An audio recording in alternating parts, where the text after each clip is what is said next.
Assalamualaikum warahmatullahi wabarakatuh.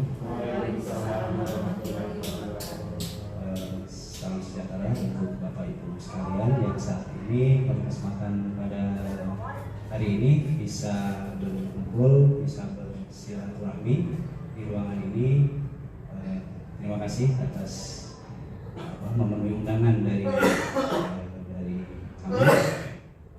dalam kegiatan pada hari ini, yaitu kegiatan diseminasi terkait dengan materi budaya positif. Sedikit pengantar dari saya sebelumnya, alhamdulillah di sekolah kita SMP Negeri 1 Sukaraja pada tahun ini, tahun 2023 ya, ada 2 calon guru penggerak yang sedang mengikuti pendidikan, dan saat ini sudah sampai di modul ke 1 ya, masih modul 1 ya, modul 2, alhamdulillah, yaitu Ibu Lina dengan Ibu Airi. Mudah-mudahan dengan semakin bertambahnya guru penggerak di SMP Negeri 1 Sukaraja akan memberikan dampak yang positif untuk kemajuan sekolah kita, terutama untuk kemajuan peserta didik kita. Amin. Untuk memulai kegiatan hari ini, marilah kita membaca Al-Fatihah dulu, supaya kegiatan pada kesempatan hari ini bisa berjalan dengan lancar dan dengan baik sesuai dengan harapan yang kita inginkan bersama. Berdoa kami persilakan. Amin.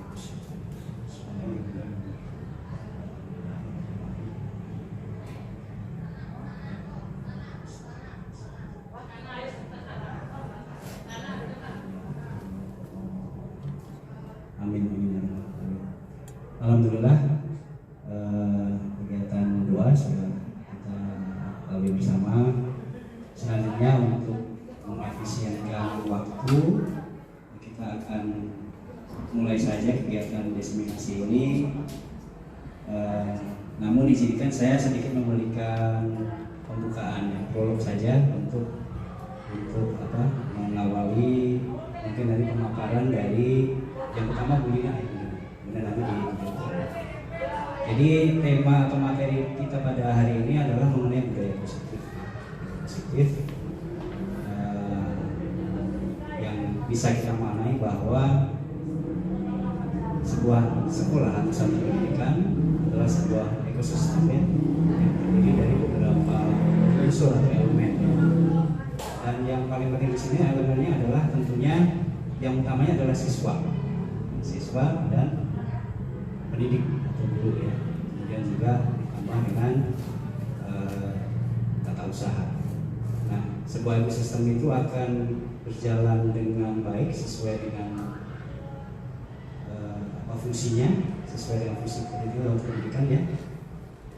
Tentunya diperlukan sebuah semacam peraturan, tapi bukan peraturan ya, kebiasaan yang dilakukan secara konsisten ya oleh seluruh unsur atau elemen yang ada di satuan pendidikan tadi. Nah, dalam pendidikan calon guru penggerak ini alhamdulillah ada satu materi mengenai yang berkaitan dengan pembiasaan, terutama berkaitan dengan bagian utamanya adalah bagaimana kita ya sebagai selaku pendidik tentunya yang ada di lingkungan sekolah tersebut, bagaimana kita bisa mensikapi karakteristik siswa kita yang sangat beragam dan berasal dari beberapa mungkin budaya, mungkin kebiasaan di rumah. Dan itu harus bisa kita semacam bisa kita akomodir, tapi bisa diarahkan ya ke arah yang lebih positif untuk mencapai tentunya kita kaitkan dengan visi sekolah. Nah, mungkin itu pengantar dari saya. Selanjutnya kita akan dengarkan bersama-sama, kita simak bersama-sama. Nanti akan disampaikan oleh ada dua pemateri pada hari ini, yang adalah yang pertama oleh Ibu Lina Faridah SPD, kemudian nanti akan dilanjutkan oleh Ibu Elin. Untuk waktunya kurang lebih kita sepakati saja kurang lebih 60 menit. Jadi nanti pemaparan dari Ibu Lina sekaligus diskusi, mungkin yang kita langsung diskusi silakan nanti 30 menit. Kemudian nanti materi disampaikan oleh Bu Elin juga 30 menit sekaligus plus sesi diskusi. Mungkin itu yang bisa saya sampaikan. Waktu kami berikan seluasnya kepada Ibu Lina untuk menyampaikan paparannya. Silakan dulu. Assalamualaikum warahmatullahi wabarakatuh. Terima kasih Pak Marsono atas waktunya, dan juga terima kasih kepada Bapak Ibu guru yang hebat yang mau memenuhi membantu kami, saya dan Ibu Elin dalam rangka melaksanakan tugas kami, yaitu melakukan diseminasi pembebasan mengenai budaya positif pada modul 1.4. Nah, pada modul 1.4 ini berbicara mengenai budaya positif. Sebelumnya saya di sini punya 3 pertanyaan pemantik untuk Bapak dan Ibu. Pertanyaan yang dari pertanyaan ini Bapak dan Ibu cukup menjawab setuju atau tidak setuju dengan pertanyaan ini. Yang pertama adalah hukuman dapat mendisiplinkan anak. Bagaimana Bapak dan Ibu? Setuju atau tidak? Anak bisa disiplin dengan hukuman? Setuju. Haji setuju, Ibu Moyani tidak setuju, yang lain bagaimana? Ada yang setuju, ada yang tidak, baik ya. Di sini tidak ada yang benar, tidak ada yang salah ya Bapak dan Ibu, ini pendapat dari masing-masing. Kemudian pertanyaan yang kedua adalah pemberian hukuman dengan hal positif seperti membersihkan ruangan kelas itu dapat mendisiplinkan anak. Maksudnya jika anak contoh ya tidak mengerjakan PR, maka anak disuruh membersihkan kelas. Setuju atau tidak Bapak dan Ibu? Setuju. Pak Haji setuju, yang lain semua setuju? Setuju. Baik. Terakhir yang ketiga, memberikan penghargaan dapat meningkatkan motivasi belajar. Kalau kalian nilainya 100, nanti Ibu kasih coklat. Setuju Bapak dan Ibu? Tidak, Ibu tidak setuju. Karena anak akan belajar itu karena ini mendapatkan sesuatu. Bukan. Ya, jadi belajarnya karena coklat ya belajar ya. Untuk yang lain Pak Haji? Sangat setuju. Sangat setuju. Sesuai dengan harapan. Ya baik, terima kasih ya Bapak dan Ibu. Mari kita lihat sama-sama berdasarkan materi yang sudah kami pelajari di modul 1.4 ini. Baik, ini merupakan rangkuman keseluruhan dari materi disiplin positif yang nanti akan kami bagi 2 pemaparannya bersama Ibu Ayelin. Kita lihat di sini, Anda tidak bisa dari atasnya disiplin positif, kemudian ada teori kontrol atau teori pilihan dari Dr. William Glasser. Di sini mengatakan bahwa Anda tidak bisa mengontrol orang lain hanya Anda yang bisa mengontrol diri Anda.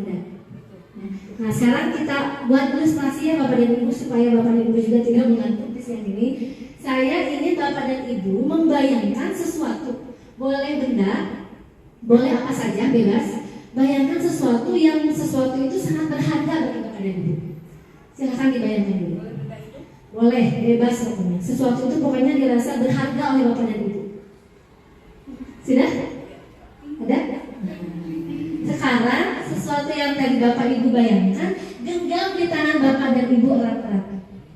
Genggam. Sudah digenggam Bapak dan Ibu? Sekarang saya akan mencoba bertanya sama Pak Haji Dik-Dik. Pak Haji Dik-Dik, sesuatu yang Bapak genggam ini kalau saya minta, kira-kira mau dikasihkan ke saya?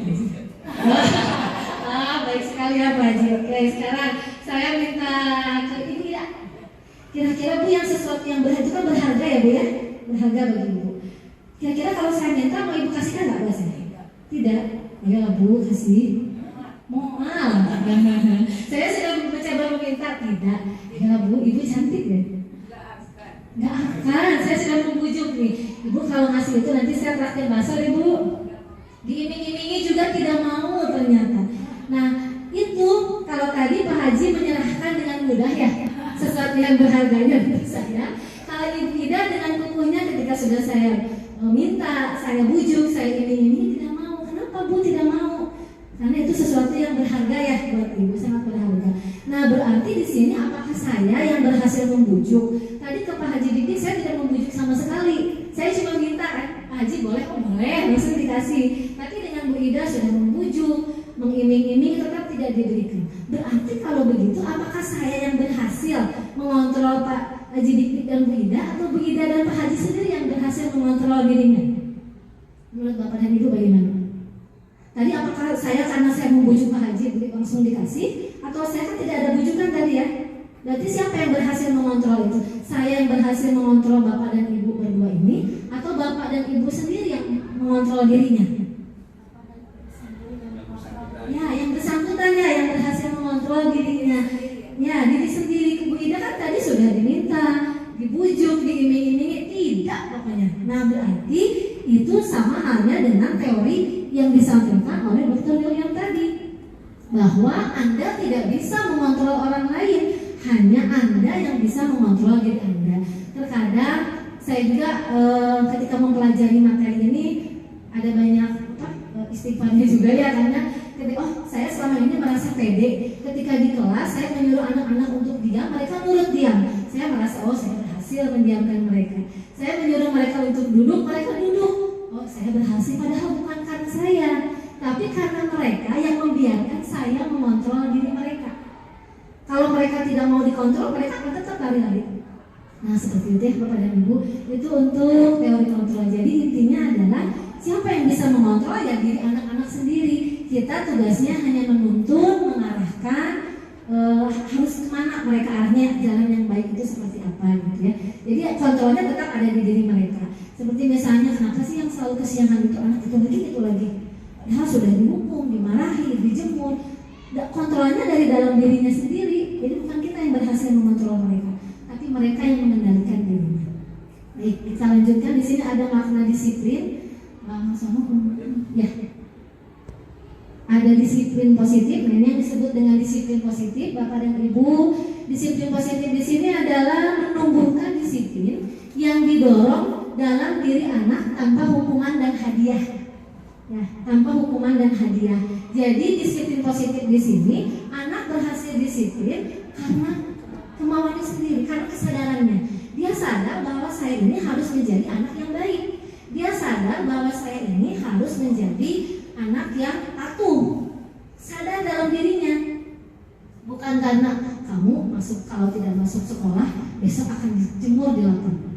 Bukan karena itu bisa berhasil, tapi waktunya hanya sesaat dan itu bisa bersifat penghukuman bagi anak gitu. Jadi anak merasa tertekan, merasa terhukum, teraniaya gitu kalau dengan hukuman. Tapi dalam disiplin positif ini adalah kita mengupayakan mendorong bagaimana mereka punya keinginan dalam dirinya. Memang tidak mudah, tidak semua anak bisa dengan budaya positif.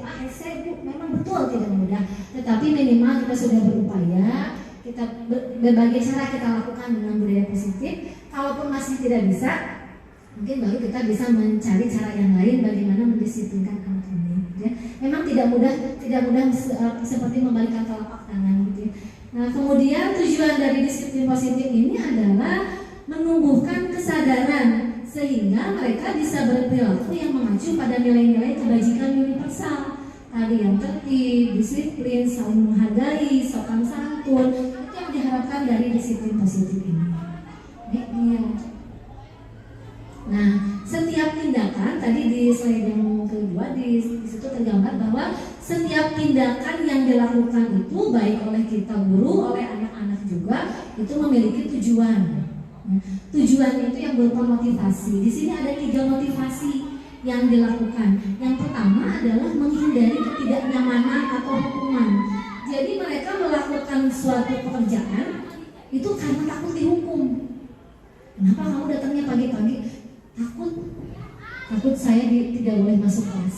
Jadi bukan karena sadar kalau dia harus masuk pagi-pagi, bukan, tapi karena takut dihukum. Itu untuk menghindari ketidaknyamanan atau hukuman. Kemudian kalau kita misalnya Ibu Lise, kenapa naik motor itu harus pakai helm? Jawabannya takut sama polisi, misalnya ya takut ditilang, bukan karena keselamatan. Berarti itu adalah motivasi ekstrinsik. Kalau tidak ada polisi nggak pakai helm, gitu ya. Nah, padahal itu untuk keselamatan diri sendiri. Mendapatkan imbalan atau penghargaan. Kenapa kamu belajar sampai tengah malam? Soalnya kata ibu guru besok kalau nilainya bagus mau dikasih coklat. Ketika ulangan berikutnya guru tidak mengiming-imingi memberikan coklat, dia tidak menghafal lagi. Kenapa? Ada sekarang nggak akan kasih coklat. Nah itu ya. Jadi ini motivasinya adalah untuk mendapatkan imbalan dan penghargaan. Lalu bagaimana dengan yang ketiga? Menjadi orang yang mereka inginkan dan menghargai diri sendiri. Jadi mereka melakukan suatu perbuatan, melakukan suatu tindakan karena mereka sadar saya ingin jadi orang baik. Tapi bukan disuruh sama kita kesadaran dalam dirinya. Saya ingin menjadi orang yang baik, saya ingin menghargai teman-teman saya supaya saya pun dihargai oleh teman-teman. Itu kan? Nah, itu namanya motivasi intrinsik, muncul dari dalam dirinya. Tidak ada paksaan, tidak ada ancaman, atau tidak ada iming-iming apapun, tapi dia sadar kalau dia harus menjadi orang yang baik. Nah, ini 3 motivasi. Kita mungkin seringnya terkadang saya juga sering baru tersadar ketika mempelajari modul 1.4 ini, ternyata tidak boleh ya ketika misalnya kita ke anak sendiri juga, kalau kamu nilainya bagus nanti ibu kasih hadiah apa gitu, ternyata itu tidak baik gitu ya kalau dari segi dalam modul yang dibahas dalam modul 1.4 ini.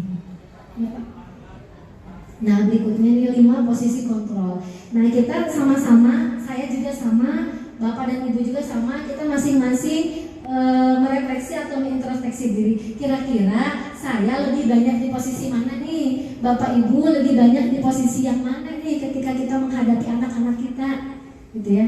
Nah kita lihat di sini ada 5 posisi kontrol di sini. Yang pertama adalah sebagai penghukum, yang kedua pembuat merasa bersalah, yang ketiga sebagai teman, yang keempat sebagai pemantau, dan yang kelima sebagai manajer. Kita lihat sama-sama di sini, saya ada beberapa contohnya. Kita sama-sama merefleksi diri kita ada di posisi mana sih kita seringnya gitu ya. Ya langsung. Oh ini kita lihat ya. Contoh penerapan 5 posisi kontrol. Yang pertama adalah sebagai penghukum.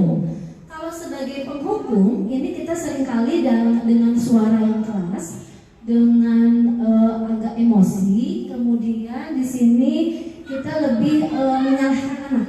Contohnya, patuhi aturan saya, lakukan, kamu lari keliling lapangan. Itu tipe penghukum. Ya. Kamu selalu saja salah. Jadi kita terkadang tanpa sadar melabeli anak, kamu ini salah terus. Itu tanpa disadari kita melabeli diri anak sehingga anak itu, oh saya ini orang yang selalu salah ya, saya selalu salah ya, gitu. Ya, itu yang pertama untuk tipe penghukum. Nah, negatifnya apa? Positifnya mungkin anak langsung nurut ya walaupun dalam jangka waktu yang pendek. Tapi negatifnya itu dia akan merasa disakiti, dia merasa selalu menjadi orang yang salah dan salah. Yang kedua, membuat merasa bersalah. Nah, kalau membuat rasa bersalah ini biasanya dia dengan suara yang lembut tapi nyelekit. Suaranya malah lembut. Ih, ibu sangat kecewa sama kamu. Lembut, tapi kita menyalahkan, kita kecewa dengan anak tersebut. Berapa kali Bapak bilang, nggak sambil marah-marah, tapi seperti itu. Berapa kali Bapak harus beritahu kamu? Gimana coba kalau orang tua kamu tahu kamu berbuat begini? Jadi kita menyalahkan anak, itu tipe pembuat rasa bersalah.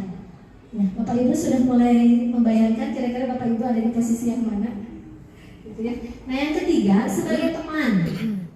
Ya, kalau sebagai teman, ini kita memposisikan diri lebih dengan bahasa yang lebih persuasif ya, dengan bahasa yang lebih dekat ke anak, gitu ya. Positifnya ada, anak menjadi dekat dengan kita, tapi negatifnya juga ada. Terkadang kalau anak tersebut sudah banyak bergantung dengan kita karena kita selalu membantunya, menemaninya, gitu. Ketika kita tidak membantunya, ih ibu, kenapa sekarang tidak membantu saya?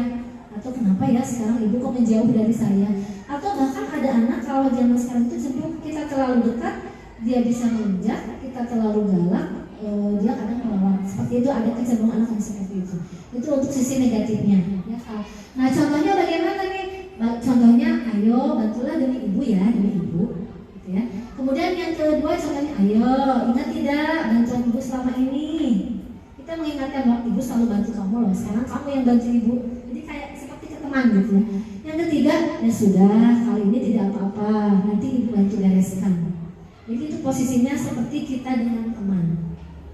Kemudian yang keempat adalah pemantau. Nah kalau pemantau ini sifatnya mengawasi, memantau dan kata-katanya seperti ini saja. Peraturannya apa ya?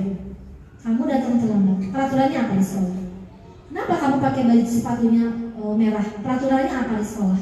Itu tipe pemantau. Dia tidak menyalahkan, tetapi sifatnya mengawasi. Itu tipe pemantau. Nah, yang kelima adalah tipe manajer.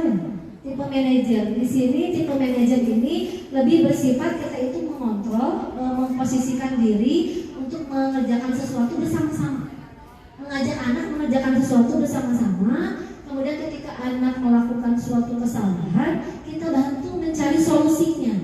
Bukan seperti teman, tapi kita membantu mencari solusinya, kemudian memotivasi mereka untuk bertanggung jawab atas kesalahannya. Jadi kalau dalam tipe manajer ini lebih contoh nanti akan dijelaskan oleh Ibu Ani, yaitu dalam segitiga restitusi. Nanti seperti apa segitiga restitusi itu lebih cenderung ke tipe manajer.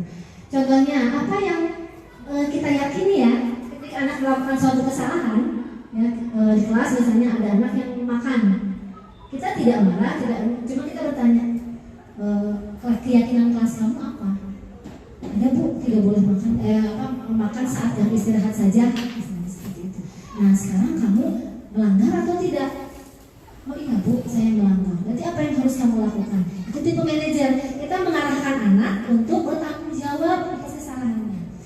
Apakah kamu meyakininya? Kamu yakin nggak kalau memakan di kelas itu tidak baik? Tanya lagi kepada anak. Jika kamu meyakininya, apakah kamu bersedia memperbaikinya? Lalu yang terakhir, apa rencana kamu untuk memperbaikinya? Jadi kita mengajak anak bertanya, kemudian mencari solusi dan mengajak anak bertanggung jawab atas kesalahannya.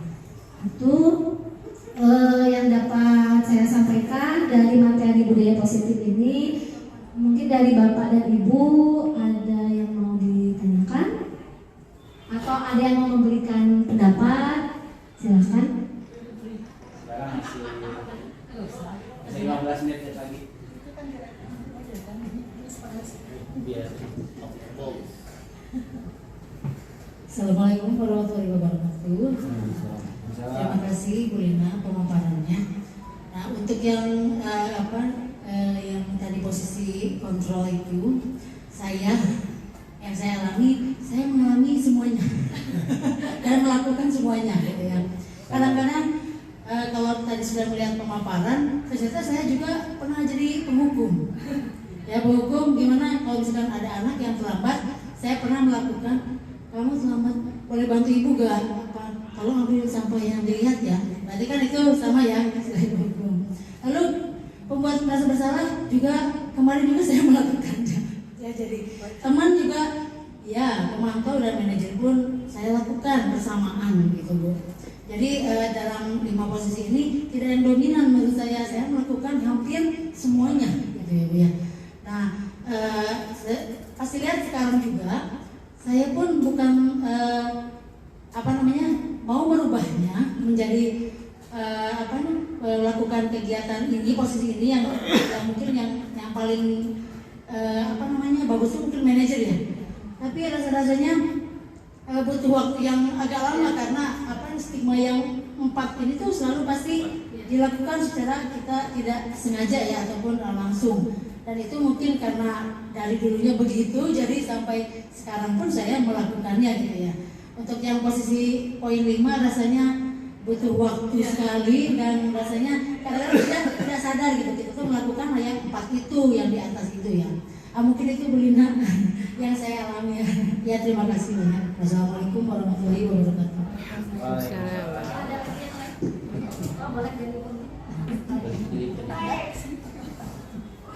Assalamualaikum warahmatullahi wabarakatuh. Izin bertanya untuk materi Bu Lina, dari kelima posisi kontrol ini yang akan saya tanyakan itu adalah situasi dan kondisinya ketika kita menghadapi anak yang bermasalah, apakah langsung ditegur waktu itu atau mungkin ada trik lain sehingga ada efek yang membuat perubahan baik untuk siswa maupun untuk diri kita sendiri. Karena kalau dilihat dari 5 posisi ini, seperti yang rekan saya tadi sampaikan, mungkin kita pernah mengalaminya. Tetapi untuk mencari sasaran yang tepat misalkan, karena kalau di random itu tidak semua anak itu jiwa bersama ataupun kesalahan sama, mungkin mereka punya karakter yang berbeda. Apakah butuh waktu dulu untuk mempelajari masalah-masalah yang mereka lakukan, atau mungkin refleks intinya pada waktu itu, karena ternyata di lapangan itu sendiri ketika kita menghukum anak itu punya kriteria guru, ya. Nah ini yang saya takutkan, itu memilih dan memilah guru, sementara kita mungkin punya satu tujuan yang sama, mencerdaskan kehidupan bangsa dengan lima posisi kontrol tersebut. Terima kasih, mohon pencerahannya, kurang lebihnya mohon maaf. Assalamualaikum warahmatullahi wabarakatuh. Waalaikumsalam.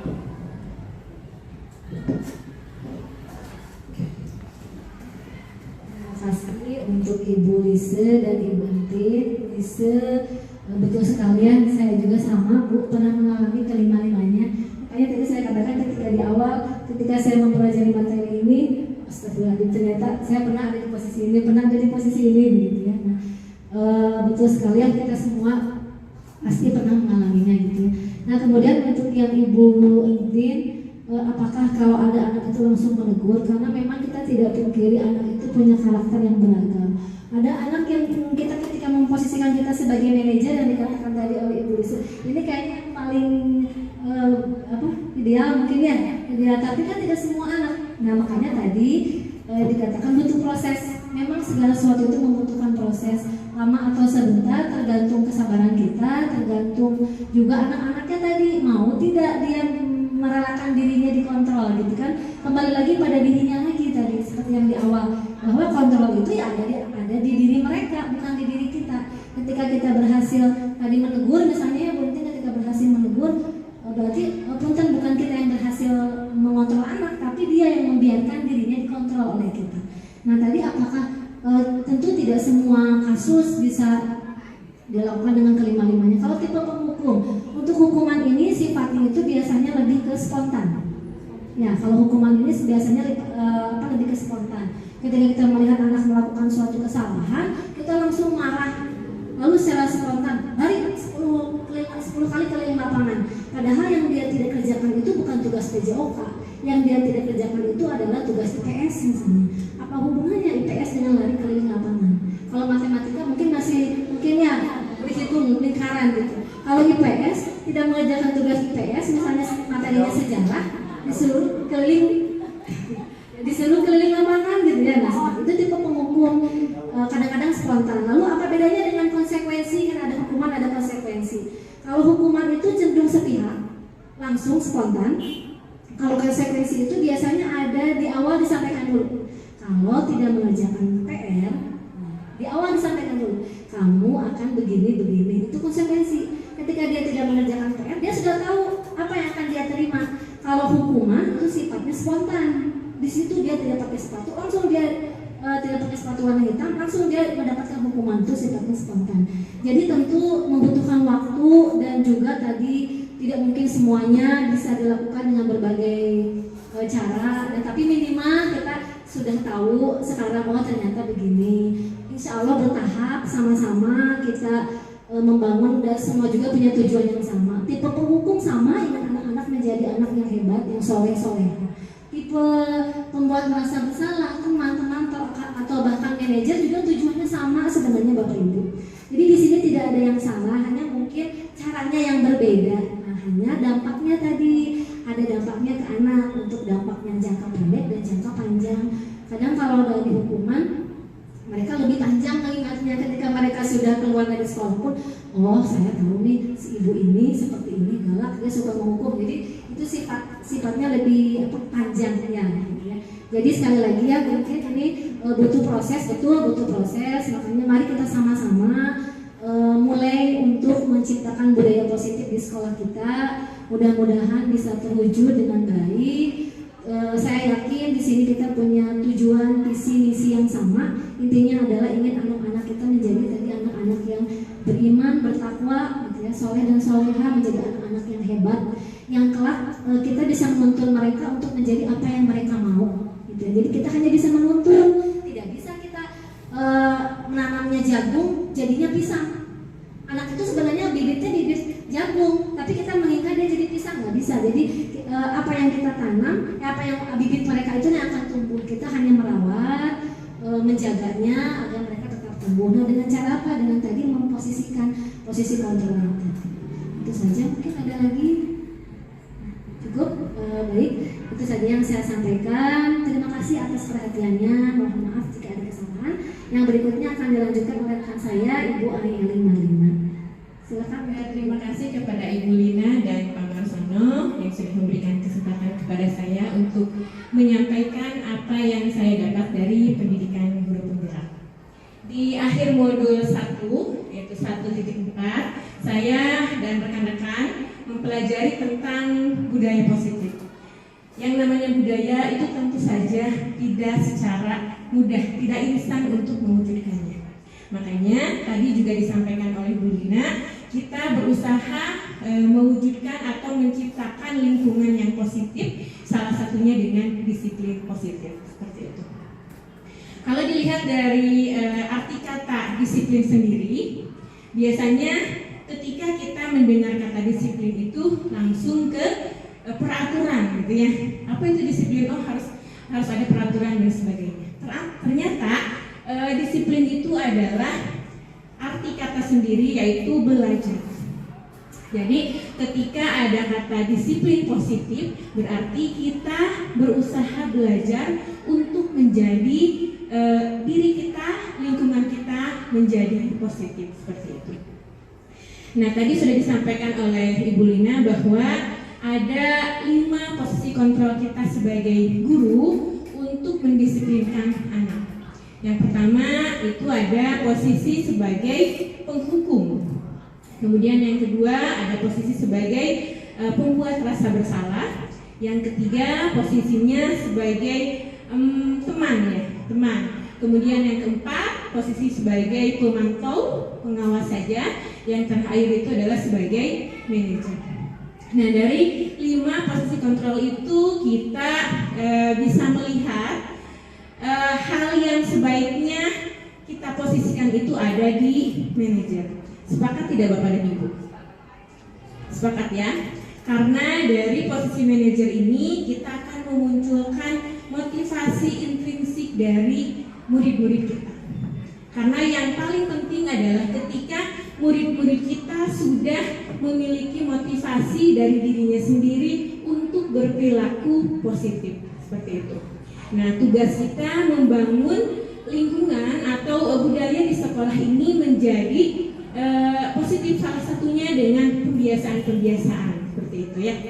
Nah, untuk mencapai posisi manajer tadi ada salah satu cara atau salah satu strategi yang memungkinkan kita menjadi seorang manajer untuk membantu murid kita menjadi anak-anak yang baik yang memiliki motivasi internal ketika berperilaku, seperti itu.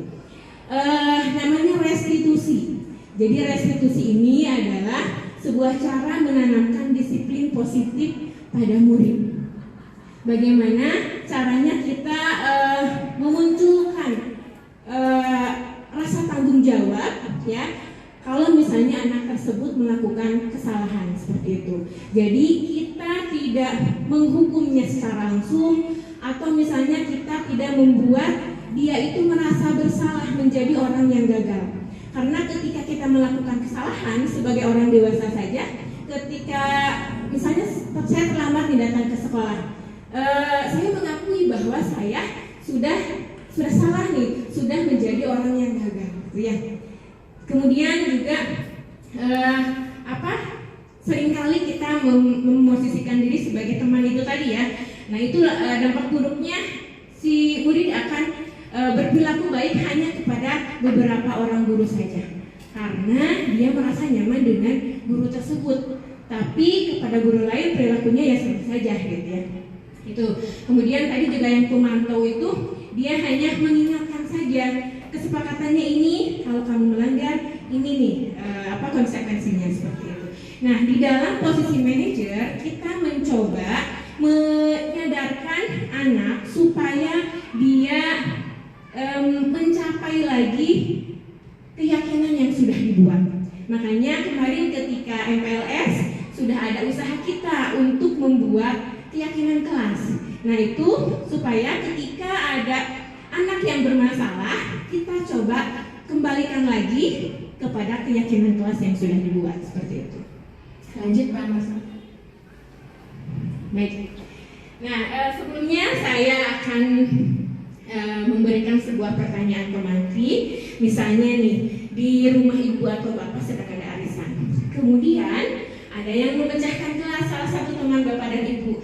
Bagaimana nih reaksi bapak dan ibu? Apakah cukup memaafkan saja atau harus mengganti gelas tersebut? Mangga, siapa yang mau mencoba jawab? Gimana? Ya, biasanya gitu ya, memaafkan. Sudahlah, yang penting semuanya, gitu ya. Yang penting semuanya tidak ada yang merasa sakit hati dan sebagainya, gitu ya. Nah, disengaja atau tidak disengaja? Tidak disengaja, misalnya. Ya. Kalau tidak dimakan. Kalau tidak dimakan, kalau sengaja, suruh ganti. Baik, terima kasih. Gitu ya. Memang rata-rata ketika kita melakukan kesalahan, kesalahan kecil, ya, itu rata-rata kita akhirnya menormalisasi, ya. Oh ya udahlah, udah minta maaf, udah, gitu ya. Tidak ada upaya dari kita supaya orang tersebut memperbaiki kesalahannya, gitu ya. Memperbaiki kesalahannya. Karena ketika dia ada upaya untuk memperbaiki kesalahan, berarti memang dia punya niat untuk menjadi orang yang bertanggung jawab. Seperti itu. Selanjutnya. Baik, nah ini juga sebagai seorang guru, ketika murid kita melakukan kesalahan, tindakan mana yang sering kita lakukan? Pertama, menunjukkan kesalahannya dan memintanya melihat kesalahannya baik-baik. Kamu tadi telat ya di sekolah, ke sekolah misalnya gitu. Coba kira-kira kenapa kamu telat, gitu ya? Jadi memang fokus kepada kesalahan murid. Gitu. Kemudian yang kedua, mengatakan seperti ini. Kamu seharusnya tahu bagaimana kamu seharusnya bertindak. Nah ini, jadi kalau misalnya biar nggak telat tuh kamu harus ngapain misalnya gitu ya. Kalau misalnya kamu telat, kamu harus lapor ke siapa misalnya gitu ya. Nah ini yang dimaksud dengan kalimat tersebut. Kemudian mengingatkan murid Anda atau kita akan kesalahannya yang sama di waktu sebelumnya. Jadi mengungkit-ungkit kesalahan yang dulu, kita ungkit-ungkit, kita sampaikan lagi kepada anak tersebut. Kamu ini udah berapa kali sih telat terus? Kemarin telat, sekarang telat, kayak itu ya. Kemudian yang keempat, bertanya kepada murid, kenapa kamu melakukan sesuatu yang seharusnya tidak kamu lakukan? Kenapa kamu telat? Padahal kamu nggak boleh telat, gitu ya. Kemudian yang terakhir, mengkritik dan mendiamkannya. Mungkin kita senang sekali yang memberikan nasihat, gitu ya, nasihat kepada anak kita tanpa memberikan kesempatan kepada murid kita itu untuk menyampaikan alasan mereka melakukan kesalahan itu apa. Sehingga sepertinya dia mendengarkan, padahal mungkin dalam dirinya itu merasa tertekan, merasa dipojokkan gitu ya, karena tidak diberikan kesempatan untuk menjelaskan alasan kesalahannya. Kira-kira dari 5 tindakan ini, apakah Bapak dan Ibu sering melakukan? Yang paling baik, paling juga yang bisa saya sampaikan bukan sering melakukan ya, tapi yang bisa disampaikan oleh saya adalah yang baik itu yang bisa dilakukan adalah bertanya dulu. Jadi memang harus memberikan kesempatan kepada siswa, misalnya ketika siswa telat ya, atau misalnya terlambat datang ke sekolah, kita kan ada yang misalnya yang menghukum tadi, tapi sebaiknya kita tanya, kenapa kamu telat ke sekolahnya? Kan anak itu nanti menjawab, oh mungkin kita tahu latar belakang, kita kan tidak tahu yang latar belakangnya. Kadang-kadang kita menjudge itu, misalnya yang telat itu karena tidak memenuhi aturan sekolah. Padahal sebetulnya ada, misalnya ketika anak terlambat itu salah satunya karena dia mau bantu orang tua dulu, misalkan mengantarkan gorengan seperti ke warung misalnya, sehingga waktunya jadi telat ke sekolah. Jadi yang paling baik menurut saya memang memberikan kesempatan kepada siswa untuk mengungkapkan kenapa dia bisa telat gitu, sehingga anak itu merasa diberi kesempatan gitu. Baik, terima kasih Bu Ida. Memang betul ya. Jadi kita mencoba memberikan ruang atau kesempatan kepada anak untuk menjelaskan alasan kenapa dia berbuat kesalahan seperti itu. Memang di dalam pelaksanaannya ini seringkali kita terbawa emosi gitu ya. Kadang kita tidak sabar misalnya ya, akhirnya keluarlah kalimat-kalimat yang bisa jadi menyakitkan anak-anak kita. Selanjutnya,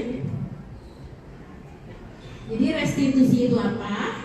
Adalah proses menciptakan kondisi bagi murid untuk memperbaiki kesalahan mereka, sehingga mereka bisa kembali pada kelompok mereka dengan karakter yang lebih kuat. Jadi kita berusaha membantu memperbaiki kesalahan anak-anak kita, murid-murid kita, gitu ya. Supaya apa? Supaya dia bisa lagi kembali kepada kelompoknya, atau bisa menegaskan bahwa dirinya bisa berbuat baik, seperti itu. Jadi ketika misalnya anak kita melakukan kesalahan tadi, telat ke sekolah, kita coba tuntun anak kita tersebut, murid kita tersebut, kita berikan kesempatan kepada dia untuk menjelaskan alasannya. Kemudian nanti bagaimana proses menemukan solusi itu, salah satunya ada dalam tahapan restitusi ini.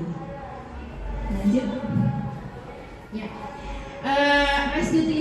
Restitusi itu apa? Jadi restitusi itu bukan untuk menebus kesalahan, tapi untuk belajar dari kesalahan. Kalau misalnya kita ada peraturan sekolah gitu ya, biasanya anak itu mengerjakan hanya untuk membayar kesalahannya gitu ya, menebus kesalahannya, udah aja beres gitu ya. Tapi dalam tahapan restitusi ini justru si anak harus mampu belajar dari kesalahannya supaya tidak mengulanginya lagi, seperti itu. Kemudian juga restitusi ini memperbaiki hubungan. Jadi mudah-mudahan dengan tahapan restitusi ini hubungan kita dengan murid itu akan lebih baik, karena murid merasa dibantu oleh kita untuk memperbaiki kesalahannya. Kemudian bisa didorong untuk menjadi orang yang memang diinginkan, orang yang lebih baik lagi, seperti itu. Bisa juga memperbaiki hubungan murid dengan murid. Ketika murid punya masalah dengan murid yang lainnya, kita bantu dengan tahapan restitusi, ini akan memperbaiki hubungan mereka, seperti itu. Kemudian restitusi juga adalah tawaran, bukan paksaan. Nah ini memang yang agak sulit ya, ketika kita mencoba membantu anak memperbaiki kesalahan, kita kadang suka tidak sabar gitu, muncul solusi-solusi yang keluarnya dari kita gitu ya. Padahal kalau dalam restitusi ini sifatnya tawaran, kamu mau nggak misalnya nggak telat lagi. Jadi gitu, ada bahasa tawaran. Supaya apa? Supaya memang muncul motivasi internal itu, gitu ya. Jadi sebisa mungkin solusi yang ditawarkan itu adalah dari murid kita, dari anak-anak kita, seperti itu. Ya. Baik, restitusi menuntun untuk melihat ke dalam diri. Nah ini. Jadi untuk memunculkan motivasi intrinsik memang butuh proses. Makanya salah satu peran dari tahapan restitusi ini adalah si murid atau anak atau bahkan kita sendiri bisa melihat ke dalam diri sendiri, mengevaluasi diri, gitu ya. Kenapa kita bisa melakukan kesalahan seperti itu? Kemudian restitusi mencari kebutuhan dasar yang mendasari tindakan. Nah ini, semua manusia itu pasti memiliki kebutuhan dasar. Apa yang kita lakukan itu adalah seyogianya untuk memenuhi kebutuhan dasar kita. Nanti akan dijelaskan juga kebutuhan dasar itu apa saja, gitu ya. Karena kalau misalnya kita tidak memenuhi kebutuhan dasar tersebut, pasti akan melakukan hal-hal yang di luar nalar untuk memenuhi kebutuhan dasar tersebut. Yang namanya kebutuhan dasar ya pasti harus dipenuhi oleh setiap manusia, seperti itu. Kemudian restitusi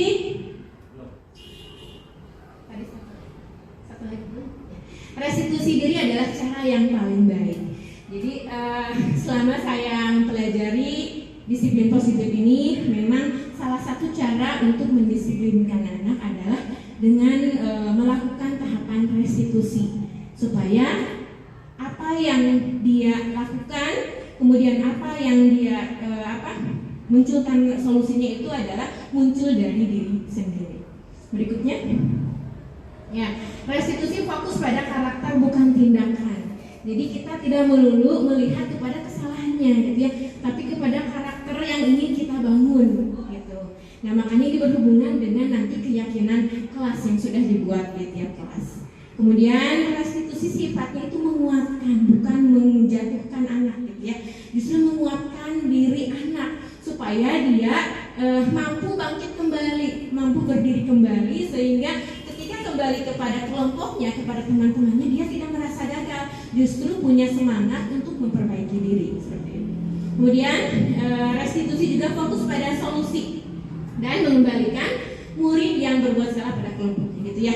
Jadi nanti di akhir, di tahapan restitusi yang akhir itu kita fokus kepada solusi yang sebisa mungkin muncul dari siswa atau anak.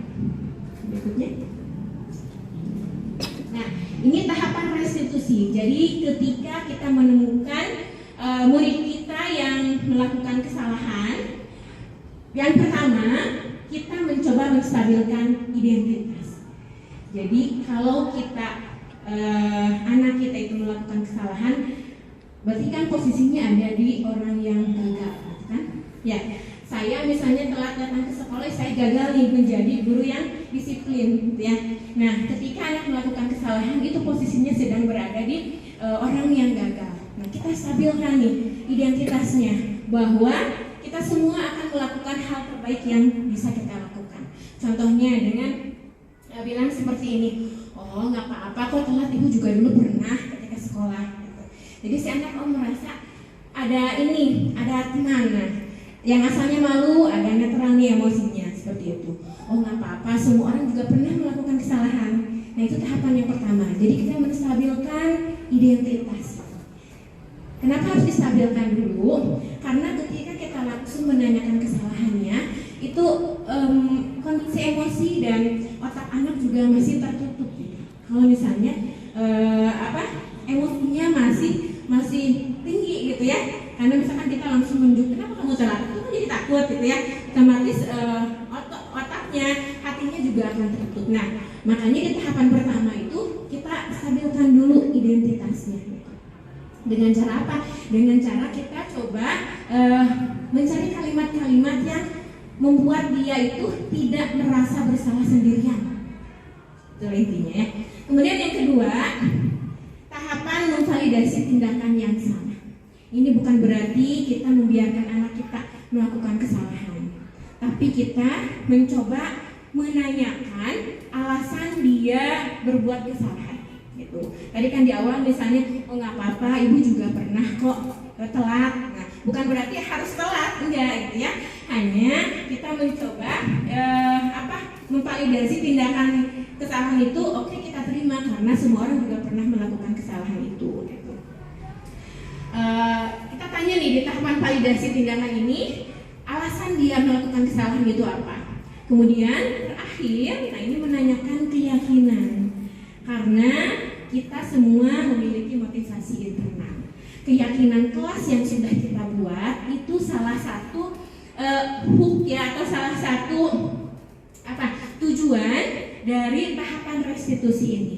Setelah menanyakan alasan, kemudian kita tanyakan nih, apakah perbuatannya sesuai dengan keyakinan-keyakinan yang sudah dibuat bersama. Jadi kaitkan lagi, gitu ya, kaitkan lagi dengan keyakinan bersama. Karena pembuatan keyakinan kelas itu kan bareng-bareng ya buatnya ya, atas kesepakatan bersama, bukan dari guru, bukan dari sekolah, bukan dari murid aja, tapi dari semuanya, gitu. Nah, untuk menanyakan keyakinan ini, kalau misalnya memang si anaknya itu sudah bahwa dia gagal nih menjadi orang yang disiplin misalnya, gitu ya, baru kita tawarkan, kamu mau tidak memperbaikinya, atau kamu mau nggak tidak telat lagi ke sekolah, gitu ya. Jadi ada penawaran, gitu, ada tahapan menawarkan dulu. Kalau misalnya dia mau, ya kita masukkan lagi ke keyakinan kelas gitu. Kira-kira seperti apa nih solusinya supaya kamu menjadi orang yang disiplin? Oh ya Bu, misalnya saya harus bangun pagi. Nah, itu kan sudah ada nih muncul solusinya satu.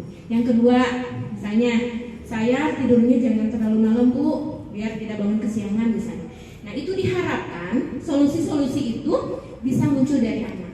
Bagaimana kalau misalnya ada anak yang tidak mau nih, atau dalam tahapan solusi ini dia bingung gitu ya, kebingungan solusinya apa. Nah, kita bisa memberikan bantuan gitu ya. Gimana nih kalau seperti ini, ibu punya solusi ini. Nah, kalau misalkan si anak setuju, itu bisa dijadikan solusi untuk dikerjakan oleh anak tersebut gitu ya. Jadi mudah-mudahan di tahap terakhir ini muncul kesadaran untuk memperbaiki kesalahannya. Salah satunya dengan melakukan solusi yang dia buat sendiri. Supaya apa? Supaya dia bisa mencapai nilai-nilai kebajikan yang ada di dalam keyakinan kelas seperti itu. Baik, selanjutnya. Nah, ini keyakinan kelas. Kenapa sih harus keyakinan kelas gitu ya? Bukan peraturan kelas gitu ya. Berikutnya Pak Marsono.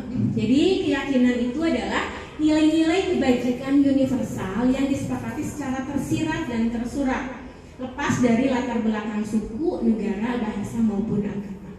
Jadi kenapa harus keyakinan? Supaya memang bahasa itu memberikan motivasi atau memberikan dorongan yang kuat kepada murid-muridnya, harus yakin dengan nilai-nilai kebajikan yang disepakati seperti itu. Karena kalau peraturan itu kesannya agak menakutkan gitu ya, peraturan kelas, peraturan sekolah seperti itu. Nah, nilai-nilai kebajikan ini nilai-nilai umum yang bisa diterima oleh semua agama, oleh semua suku ya, oleh semua latar belakang. Makanya kenapa kita menyebut keyakinan kelas atau sekolah? Karena memang untuk mengakomodir semua keheterogenan yang ada di sekolah seperti itu. Kemudian, nah ini untuk pembentukan keyakinan sekolah atau kelas. Untuk keyakinan sekolah, ini salah satu upaya. Kemarin kita sudah mencoba mengubah sedikit-sedikit tata tertib sekolah menjadi keyakinan sekolah seperti itu. Supaya yang muncul itu adalah memang keinginan-keinginan dari anak seperti itu ya. Baik, jadi pembentukan keyakinan sekolah atau kelas ini harus keyakinan kelas bersifat lebih abstrak daripada peraturan. Abstrak itu mungkin tidak terlalu rinci, tidak boleh berisik. Nah, kalau itu kan peraturan ya. Kalau abstrak mungkin lebih umum lagi. Belajar dengan tenang misalnya, berkonsentrasi gitu. Itu untuk keyakinan kelas yang dibuat nantinya. Kemudian bersifat universal tadi ya sudah. Nah, ini pernyataan keyakinan kelas senantiasa dibuat dalam bentuk positif. Jadi dalam tahapan pembuatan keyakinan kelas, setelah anak menyampaikan, oh ini Bu peraturan kelas yang harus ada di sini supaya kelas kita begini, gitu ya. Atau sebelumnya, sebelum anak memunculkan peraturan nih, kita sampaikan, kalian mau kelas kita seperti apa? Sekolah impian kalian itu bagaimana, gitu ya? Oh Bu, saya pengen kelas ini bersih, pengen sekolah ini nyaman dan aman. Nah, gimana supaya sekolah ini bersih, aman dan nyaman? Kira-kira peraturan apa yang harus ada? Nah, silakan muncul dari anak itu peraturannya. Tidak boleh membuang sampah sembarangan dan sebagainya. Nah, biasanya peraturan itu kan kalimat-kalimatnya negatif ya, tidak boleh, jangan, dilarang. Nah, di dalam keyakinan kelas kita ubah menjadi kalimat positif seperti itu. Karena yang mau kita bangun di sekolah ini adalah budaya positif. Kemudian keyakinan kelas sebaiknya sesuatu yang dapat diterapkan di lingkungan tersebut. Jadi usahakan jangan terlalu banyak juga nih ketika kita membuat keyakinan kelas gitu ya.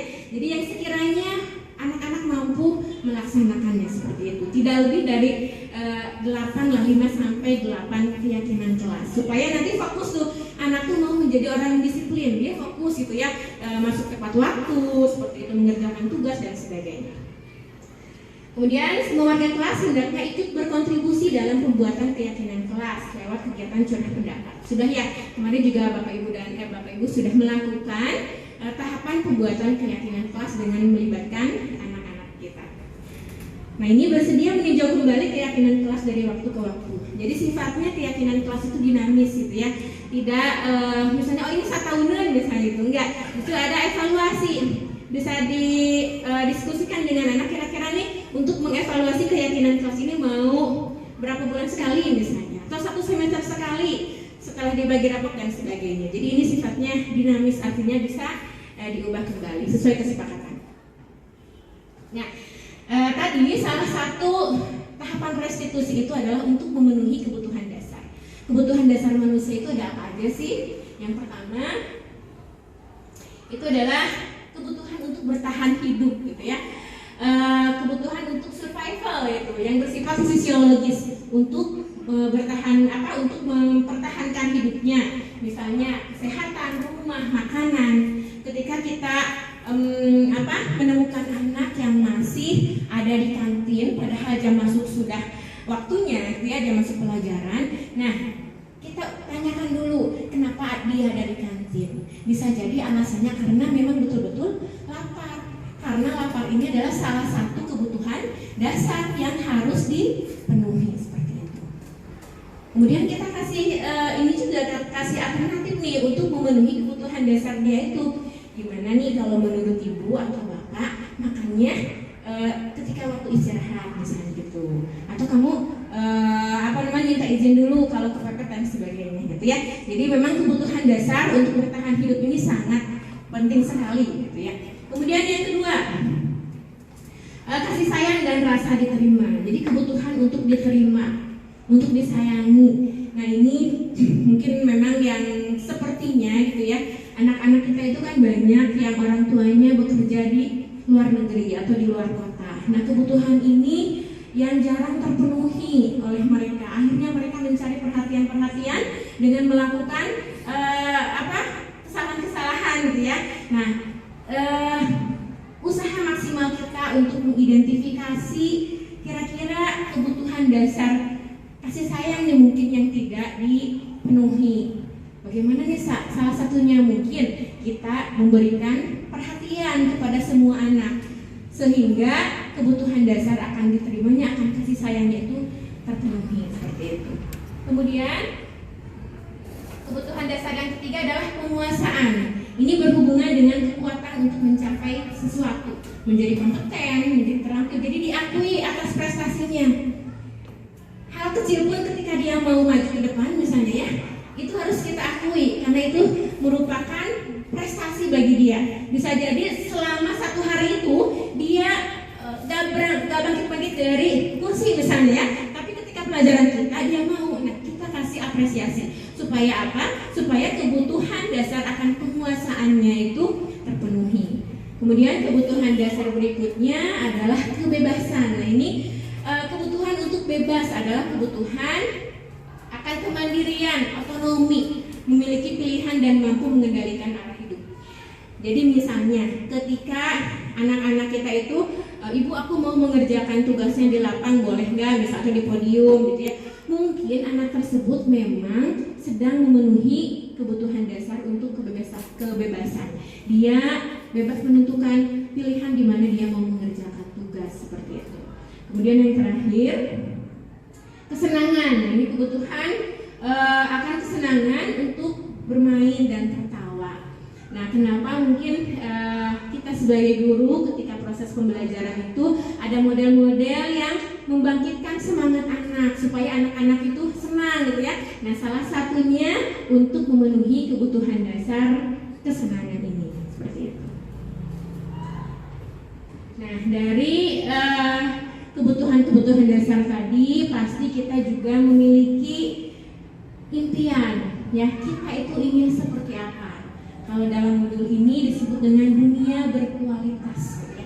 Jadi dunia berkualitas kita itu seperti apa nih? Jadi tempat khusus dalam pikiran kita menyimpan gambaran representasi dari semua yang kita inginkan. Bisa berisi orang-orang, misalnya siapa aja nih yang pengen ada di sekeliling kita. terus ngapain aja gitu ya, supaya kita bisa bahagia dan terpenuhi semua kebutuhan dasar kita. Kira-kira dari Bapak dan Ibu di sini ada yang menyampaikan dunia berkualitas Bapak dan Ibu itu apa? Ada? Impian kita itu seperti apa sih? Boleh berkaitan dengan diri sendiri ataupun dengan sekolah kita.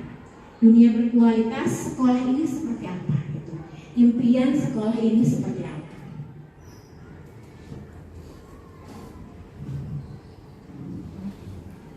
Karena mungkin ketika impian itu ada, menyemangati kita untuk terus bergerak, gitu ya. Kalau kita nggak punya mimpi, agak susah kita untuk bergerak, untuk melakukan perubahan.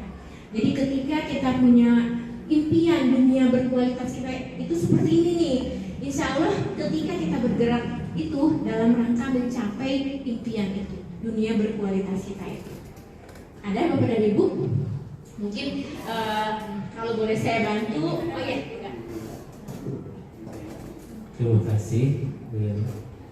Dunia berkualitas tempat khusus dalam pikiran saya, tempat saya menyimpan gambaran representasi dari semua yang saya inginkan.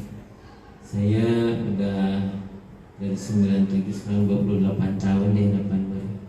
Memang terima kasih, saya lihat terbuka pikiran, ternyata kita harus punya gambaran representasi. Hati kecil saya sebenarnya menginginkan anak berakhlak baik, berkarakter.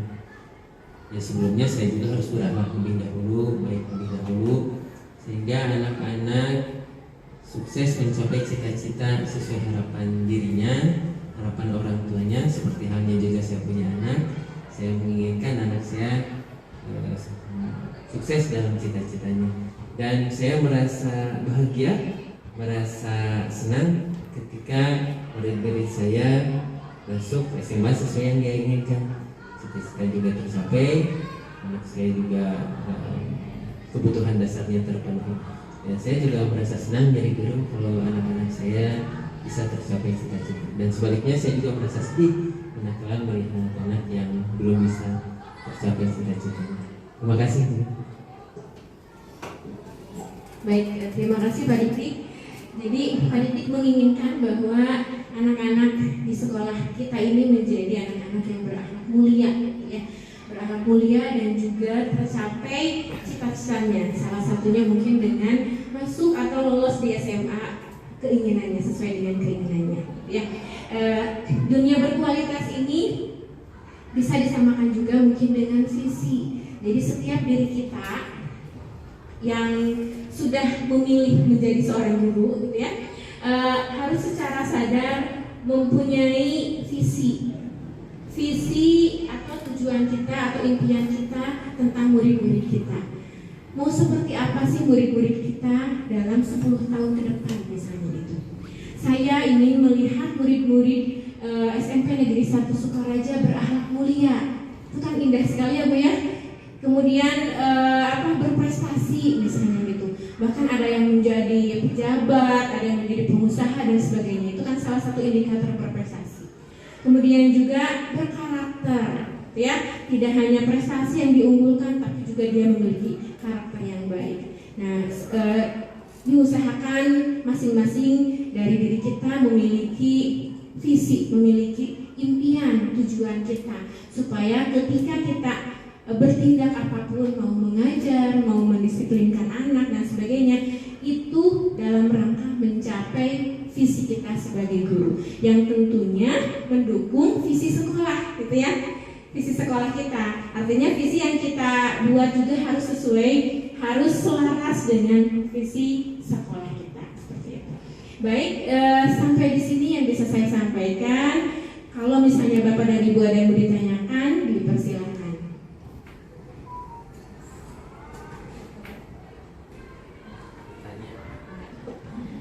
Menanggapi juga nggak apa-apa, nggak usah nanya. Ya, terima kasih. Tentu saja untuk menciptakan tadi dunia berkualitas, anak-anak juga butuh kekompakan, butuh kebersamaan, untuk visi, maksudnya kebaikan bersama, action bersama, atau perbuatan yang sama untuk menuju cita-cita yang diharapkan itu. Saya sendiri mudah-mudahan jadi bagian tim yang bisa menuju ke sana. Terima kasih. Baik, terima kasih Pak Didik ya. Tentu betul sekali kita perlu kolaborasi ya, perlu kerjasama untuk mewujudkan budaya positif di sekolah kita. Karena kalau misalnya kita hanya bekerja sendiri, itu akan sangat jauh untuk mencapai apa yang kita inginkan, gitu ya. Di sini juga saya dan Bu Lina mencoba menyampaikan apa yang kita dapat dari PGP, dan mudah-mudahan actionnya, gitu ya, bisa kita laksanakan bersama untuk kemajuan sekolah kita. Dan yang tak kalah penting adalah konsistensi ya, konsistensi ketika kita melakukan budaya positif, disiplin positif. Kalau misalnya hari ini kita sudah mencoba melakukan restitusi kepada si A, kemudian besoknya kita ketemu lagi dengan si A, gitu ya, teruslah latih kesabaran kita, walaupun dalam perjalanannya itu akan apa ya, membutuhkan waktu dan bergelut dengan diri kita sendiri, gitu ya. Kita yang terjebak dengan emosi kita, kemudian yang gak sabaran dan sebagainya. Mudah-mudahan kedepannya kita bisa berkolaborasi ya, membangun tim yang solid untuk menciptakan budaya positif di sekolah kita ini.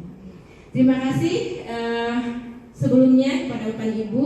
Mudah-mudahan apa yang kita dapatkan hari ini bisa menjadi bekal kita melaksanakan tugas kita sebagai guru. Assalamualaikum warahmatullahi wabarakatuh.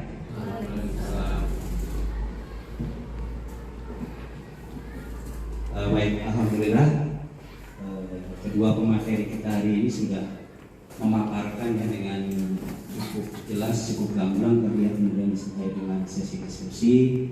Mudah-mudahan apa yang tadi dipaparkan itu bisa kita refleksikan kepada diri kita ya, refleksikan kepada diri kita,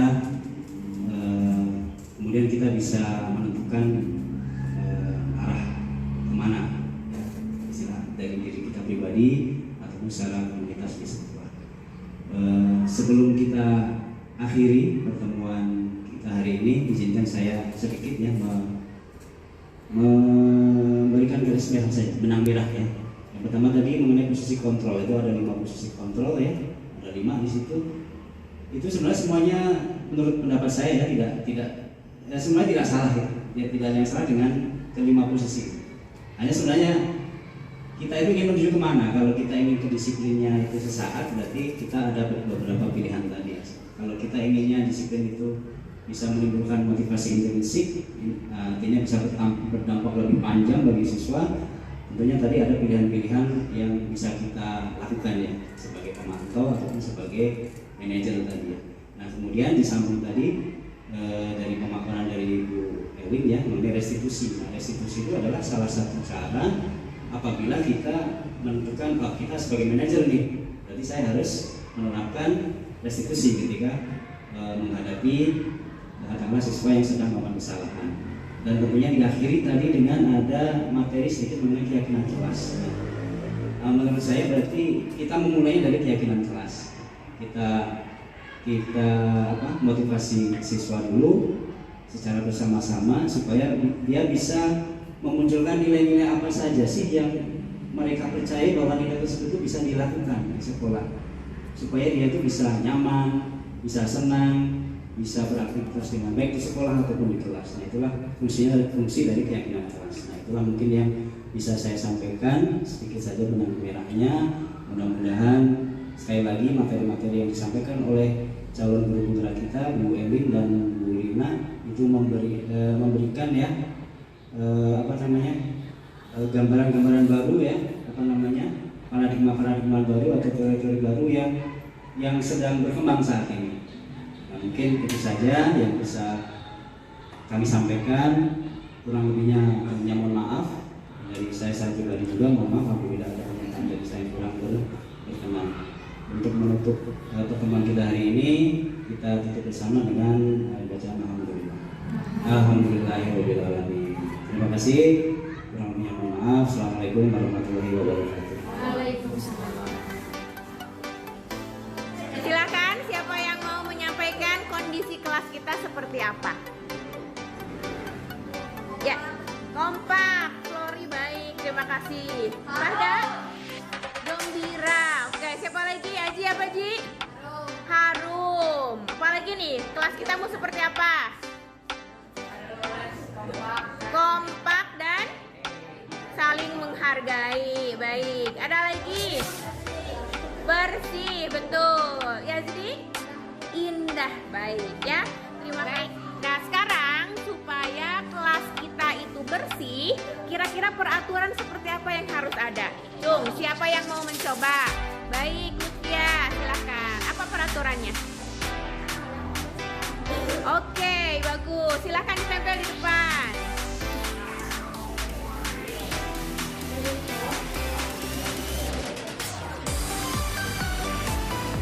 Iya, baik, terima kasih. Sekarang, kira-kira peraturan apa menurut kalian yang harus ada supaya kelas kita ini nyaman, enaken gitu ya. Kalau kita datang ke kelas itu betah. Kira-kira siapa yang mau coba nih? Oke, silakan Najla. Tidak mengotori kelas. Baik, silakan ditempel post-it-nya. Iya, terima kasih Najla. Ya. Nah, sekarang keinginan kelas ini adalah salah satunya ingin kompak. Kira-kira peraturan apa nih supaya kelas ini kompak? Ya, Flori apa Flori? Iya, mengikuti setiap ada perlombaan. Baik, silahkan ditempelkan post-it-nya.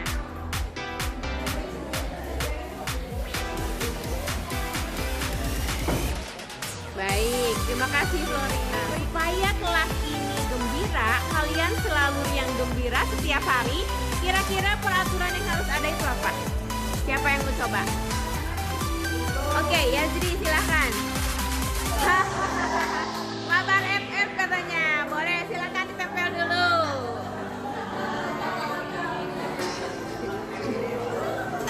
Nah, ini yang tak kalah penting. Kita menginginkan kelas kita itu bisa saling menghargai. Kira-kira peraturannya apa nih? Ya, Rey. Oke, baik. Silahkan ditempelkan di depan.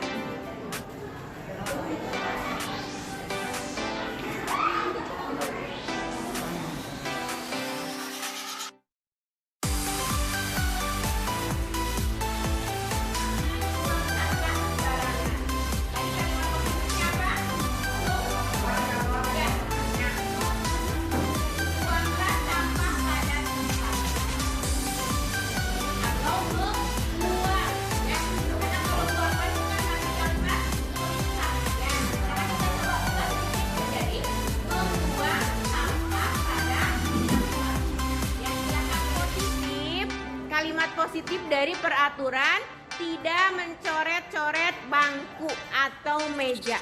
Apa nih kira-kira kalimat positifnya? Menjaga bangku supaya tetap bersih. Betul ya. Jadi kalimat positifnya adalah menjaga atau merawat bangku dan meja dan juga dinding supaya tetap bersih. Betul, baik, terima kasih.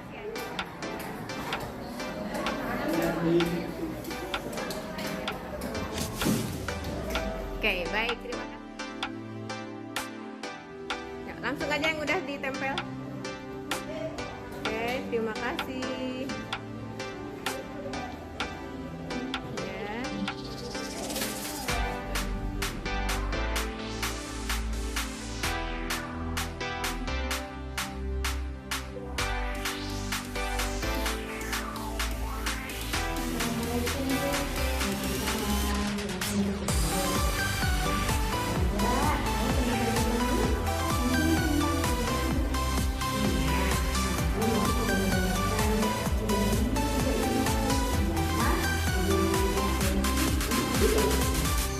Ya sekolah Bu, tapi gak sempat mengerjakan tugas saya. Aisyah, semua orang pasti pernah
Kira-kira seperti apa solusinya?